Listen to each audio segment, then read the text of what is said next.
आज का प्यारा सवाल में हमारा अगला सवाल है the numbers of 6 digit numbers made by using digits 1 2 3 4 5 6 7 without repetition and multiple of 15।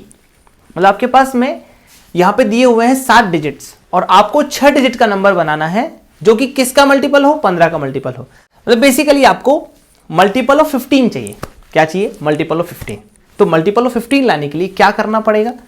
Multiple of 50 लाने के लिए मतलब आपका जो नंबर है वो 6 डिजिट का होना चाहिए और 15 का मल्टीपल होना चाहिए। अब 15 का मल्टीपल का मतलब क्या होगा? 15 के मल्टीपल का मतलब होगा 15 इक्वल्स टू 5 इंटू 3, यानी कि वो 5 का भी मल्टीपल हो और 3 का भी मल्टीपल हो। 5 का भी मल्टीपल और 3 का भी मल्टीपल। अब आपको एक चीज समझनी है कि कोई भी नंबर अगर जो गिवन नंबर है उसमें देखा जाए तो 5 का मल्टीपल आए तो 5 के मल्टीपल आने के लिए उसका जरूरी है कि सबसे यूनिट डिजिट जो होगा वो 5 होना चाहिए, क्योंकि उसके अलावा 0 तो यहां प्रेजेंट है नहीं। इसका मतलब आपको जो 6 डिजिट का नंबर बनाना है उसको एक बार ध्यान से देखो। 1 2 3 4 5 6, इसमें एक नंबर फिक्स हो गया इधर इधर वाला, ये नंबर 5 ही हो सकता है, इसके अलावा कोई भी पॉसिबल नहीं है। क्योंकि 15 का मल्टीपल चाहिए तो 5 भी होना चाहिए उसमें और 3 का भी मल्टीपल होना चाहिए। ठीक है, तो 5 का मल्टीपल होने के लिए 5 उसके यूनिट में होना चाहिए। अब आपके पास में बचे कितने नंबर? सिर्फ और सिर्फ 5 नंबर्स बचे बेटा। और इन 5 नंबर्स को आपको इस तरह से करना है कि जो टोटल नंबर्स हो वो 3 से मल्टीपल भी आ जाए, क्योंकि 3 से डिविजिबिलिटी का मतलब क्या होता है? टोटल नंबर्स का जो सम हो वो 3 से डिविजिबल होना चाहिए। तो 3 से डिविजिबल होने के लिए आप एक काम करो, सबसे पहले ये जो डिजिट्स है ना, इनमें से आपको सिर्फ 6 डिजिट यूज करने हैं, कोई भी एक आपको निकालना पड़ेगा। अब आप 6 कैसे यूज कर सकते हो?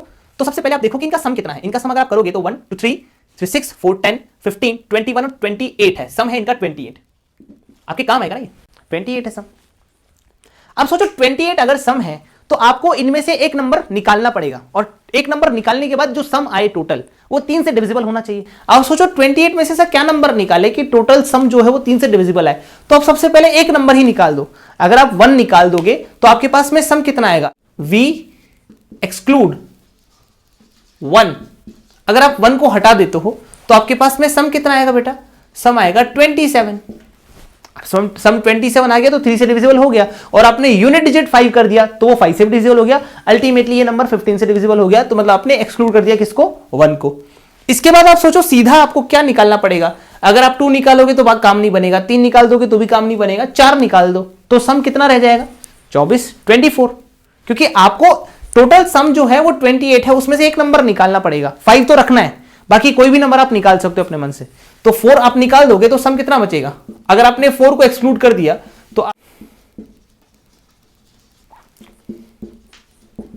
24 बचेगा, तो उससे भी काम बन जाएगा। अगर आप 5 को तो निकाल नहीं सकते क्योंकि वो तो यूनिट में आना चाहिए, सबसे पहले ही आना चाहिए।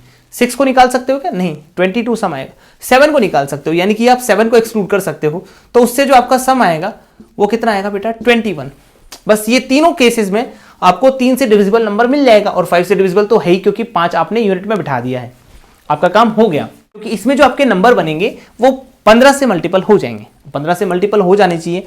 तो सम अगर 27 आ रहा है तो उसके लिए जो आपका नंबर बना, इस नंबर में आपने क्या क्या इंक्लूड किया, इस नंबर में आपने जो इंक्लूड किया वो मैं यहां लिख देता हूं। यहां तो 5 आना चाहिए, यहां पर आपने 1 को एक्सक्लूड कर दिया तो यहां क्या क्या आ सकता है? यहां पे आपके पास में बचे हुए नंबर्स कौन कौन हुए? 2 3 4 6 7। इन 5 नंबर में से इन 5 प्लेसेस को आपको फिल करना है, जिसमें से कोई भी नंबर रिपीट नहीं होना चाहिए। तो इसके जो टोटल नंबर ऑफ वेज हैं वो हो जाएंगे 5 फैक्टोरियल, क्योंकि ये तो फिक्स है ना, तो इसको आपको कहीं भी नहीं इसको छेड़ना नहीं है। फिर आपके पास में अगला जो कॉम्बिनेशन बनेगा उसमें भी यहां तो 5 आना चाहिए। आपके पास में टोटल नंबर्स कितने बचे हैं? यहां पे आपने यहां 4 को एक्सक्लूड किया है, तो 1 2 3 6 7। इन 5 नंबर्स में से यहां पर प्लेस फिल करने, 5 प्लेसेस हैं और 5 नंबर हैं, तो कितने टोटल वेज हो गए? 5 फैक्टोरियल। और उसके बाद जो तीसरा तरीका है आपके पास में, उसमें भी आपको 5 तो यूनिट में बिठाना है और आपने 7 को एक्सक्लूड कर दिया। 7 को अगर एक्सक्लूड कर दोगे तो आपके पास में बचेगा क्या क्या नंबर? बोल 1 2 3 4 और 6। 7 को एक्सक्लूड कर दिया, बस वापस से 5 नंबर और 5 प्लेसेस टू फिल। तो इसका मतलब टोटल नंबर ऑफ वेज आएंगे 5 फैक्टोरियल। अब आप ये बताओ टोटल नंबर ऑफ वेज कितने आ गए यहां से? 5 factorial plus 5 factorial plus 5 factorial, यानी कि 5 factorial into 3 that equals to 120 into 3, that means that is equal to 360 number of ways. तो यहां से आपके पास में इतने वेज हैं। वेज मतलब यहां इतने नंबर्स हैं, तो 360 नंबर्स होंगे। और यही आपका आंसर हो जाएगा। ठीक है, थैंक यू।